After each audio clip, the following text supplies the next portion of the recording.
Hi everybody, welcome back. Today I'm going to do a trick and tutorial for you, a short version of what's called an ambitious card routine. Some of the moves you see are fairly flashy, nothing too crazy, but it's useful if you already know how to do something called a Lepaul Spread. If you don't, I'll show you at the end of the video, so stick around, watch the trick if you want to learn how it's done, watch the tutorial, and at the end of the tutorial I'll also go through the Lepaul Spread because it is quite an awkward move. But you can perform the trick I'm going to show you with a regular spread as well. So I hope you enjoy the trick. Thanks for coming back and checking out the video in advance. Don't forget to like, subscribe, comment and all those obvious things. Okay, let's see some magic. Okay, we get a deck of cards. All different. And then we have the spectator choose one. Doesn't matter what one. Ace of diamonds. We put it in the deck.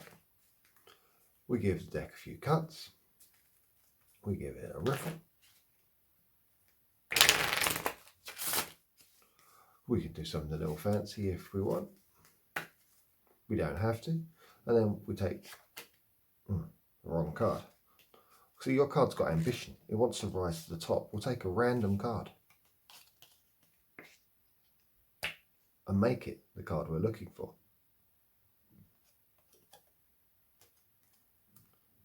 And then we'll just give it its moment to shine.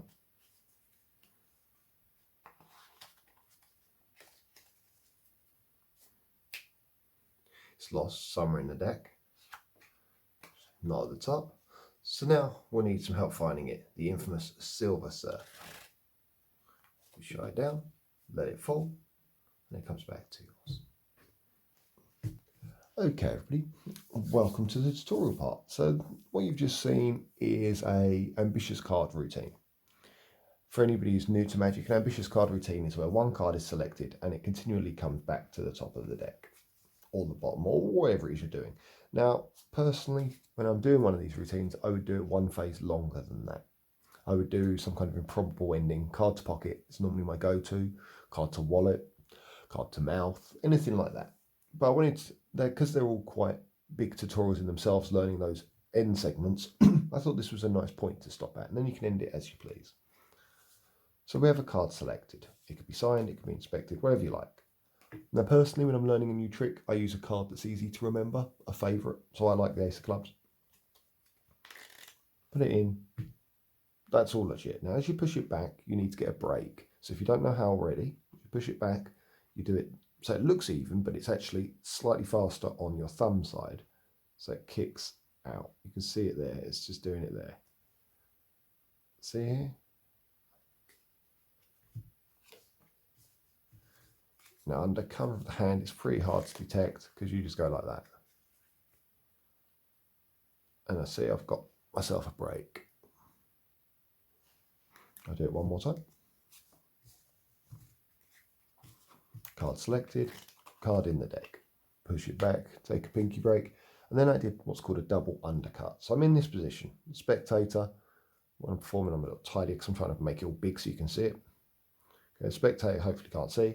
Now performance, one thing to check in the mirror is there a crack here? If you're too aggressive with it, you can see, or the cards aren't lined up, you get these little gaps. So check in a mirror, have a little look. So you can do it like that. Then I do a double undercut. So from the break, I put my thumb to take the break. Now it's called a thumb break. Okay, and I peel off a parcel with my hand, put them on top, a packet, sorry, and another packet. Put in their card at the top.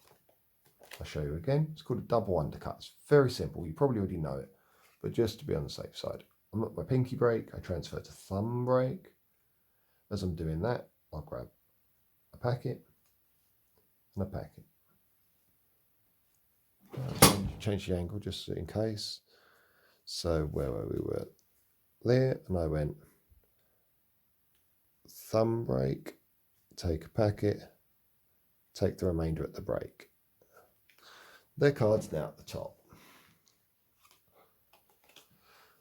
And it's not very convincing as one move. So now I do a Riffle Shuffle and I retain their card at the top. So when I do my riffle, Here's their card. Fire off. As long as their card finishes last, you've retained the top card. And it takes very little practice. If you can do a Riffle Shuffle, you can retain a top card. If you've got other card controls you want to use, please feel free. I just wanted something that was fairly straightforward. And then if you know any false cuts or false shuffles, do anyone you like. Anyone you like, just as a third move to hide their card. So I think in the video trend I did, from my left hand I went cut, split, transfer, cover, round and over. Now there are loads, and I'll quickly again break that one down if you want to learn mine. Now I do it with my left hand, this one. To do it with any hand you like. I know loads of these kind of things. You know, you could just do a regular one. You can do something a little fancy, and it's first thing in the morning. I'm a bit clumsy. So I went one packet here, split, bring the first packet back, takes the third packet, index finger to the base of the second packet, pivot on top, throw the first packet. Again, one packet under and over, then grabbing it. Then I take packet 3, packet 2, packet 1. It's very quick, it looks flash, it's very easy. It's 1, 2.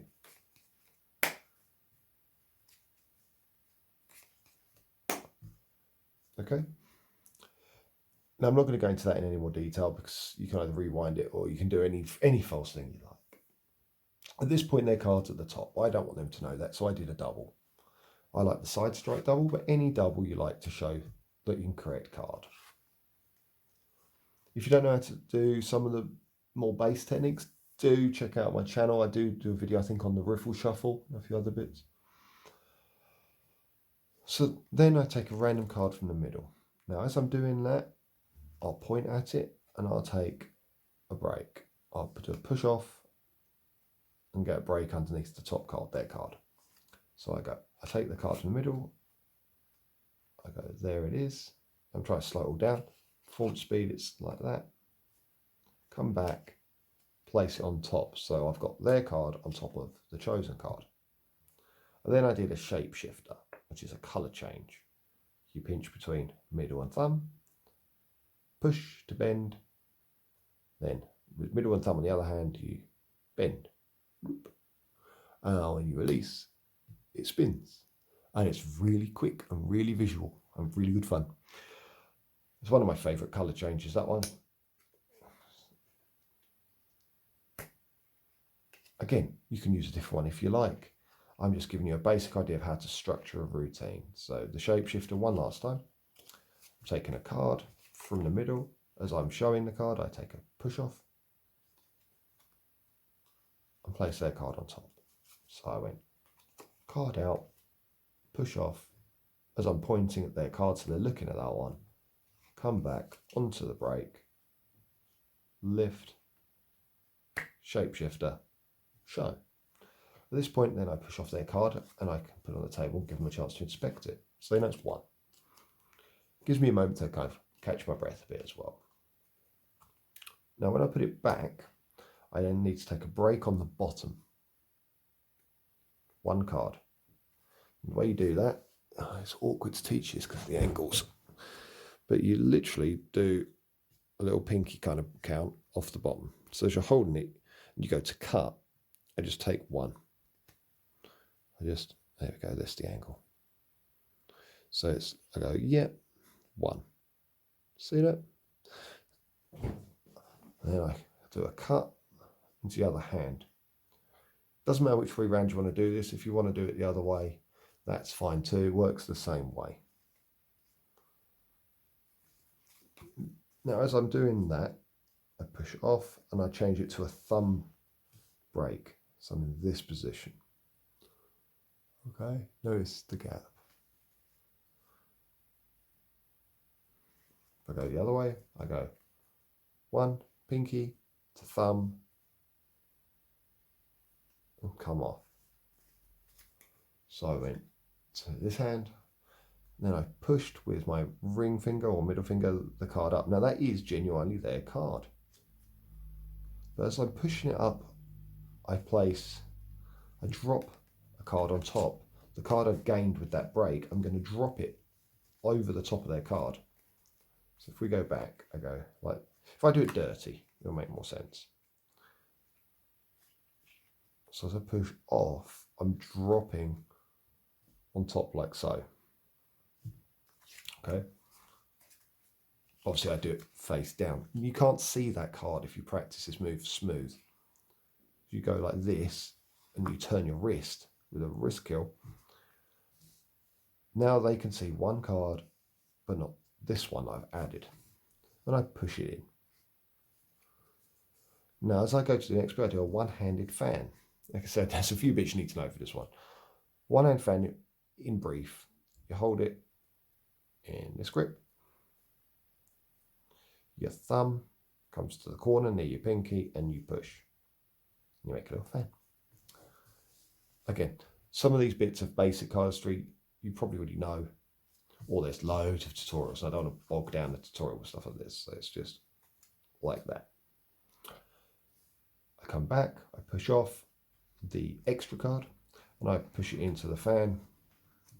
You can, if you're at a table, you can close it. No, I won't close it like that because they'll see it. There's a little flash point for you. I hadn't even considered that before I do it standing up. So if we do that bit again, just so you can see the risk. So you've gone here, push, drop, in, down. You might want to angle it slightly. I'm sitting down, which isn't how I performed it in the video, because they mustn't see that's the wrong card. Close. So they now believe their card is at the bottom of the deck. Here I do that double again, show still the same cards at the top. Oh, still the 10 of hearts at the top. Then I push up. Now there's two ways to do the next bit. So the Lepaul spread, I'll teach in a sec. You can, if you don't know it already, just do a spread. A regular spread. And then you just let their card slide down. That's better than it is in the trick performance. I've only just got up. And I was a little clumsy in the performance, I'll be honest. So push, spread, Silver Surfer, and down. So what is the Silver Surfer? The Lepaul spread is this, without the explosion of cards. Yeah. I would say let's put it in the outtake rule, but I'm too tired. Okay, that's the Lepaul spread. If you leave a card out, and then you let it slide down, that's called a Silver Surfer. So I do it with their card. So how do I do the infamous Lepaul spread? There are entire tutorials on this move, really long ones with the guys who came up with it, like the Buck twins. But in its essence, the Lepaul spread. I hold the cards in this position, and the pressure is going to be between my fingers and the base pad of my thumb here. And I give the deck a slight push so it bends. That'll store energy because I'm now holding the deck. It's much easier to do with an old deck than a new deck because they're bendier and softer, and your hands will get used to it. They get stronger in time. Okay? Now when you're like this, that stored up energy can make the cards pop. What I'm going to do is I'm going to guide it with my thumb. And you're going to push until you can feel the tension, and then you're going to release your fingers. It's hard to describe, but you're going to kind of because that show that motion, because you want to push them together while allowing the top ones to release a few at a time. And with practice, it becomes this smooth like that. I would recommend occasionally flipping the deck and doing it the other way around so you don't wreck your deck because of the bend. So you go push, pinch, release. Okay? And it's one of those moves, it's a bit of a knack, but once you get it, you've got it. I can't get crazy long ones, but I can get a respectable distance. You could do it with a curving motion if you want. And I quite like doing it for pick a card kind of moments, because it just makes you look really flash with a deck for something that's very quick and very, it just adds to your showmanship. Okay, pinch. It's going to take you a while. You're going to have to practice that. If you really struggle with it, start with half a deck, so it's a bit less weight in the hand. And once they start shooting out, you know you're making progress. So the Silver Surfer is, you push up one card. They think it's the, what was it, the 10 of diamonds or hearts or something? It's gone now anyway. This will throw out your grip to begin with, because you'll be trying to focus on the wrong bit. Okay, so just like normal Lepaul Spread, between here and here, thumb straight, out of the way. Okay, so you push it up, do a Lepaul. Don't let them see that card. Notice I angled it, but I'm trying to angle up so you can see on the camera. And then you just let it slide down. If you catch it, great. If you don't, fine. And they believe that's the, whatever it was, let's pick the random card. Because you did the double lift first,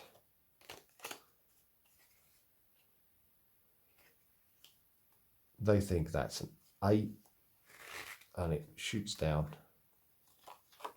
It's really hard to do this slowly first thing in the morning.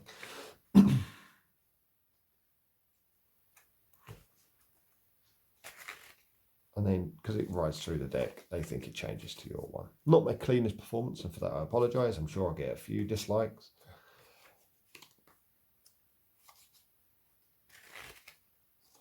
There you go. And that is my ambitious card routine, The Rise of the Silver Surfer. Thank you for watching. A long, rambling kind of tutorial, but we got there. I hope you enjoyed it. Subscribe and I'll see you next time.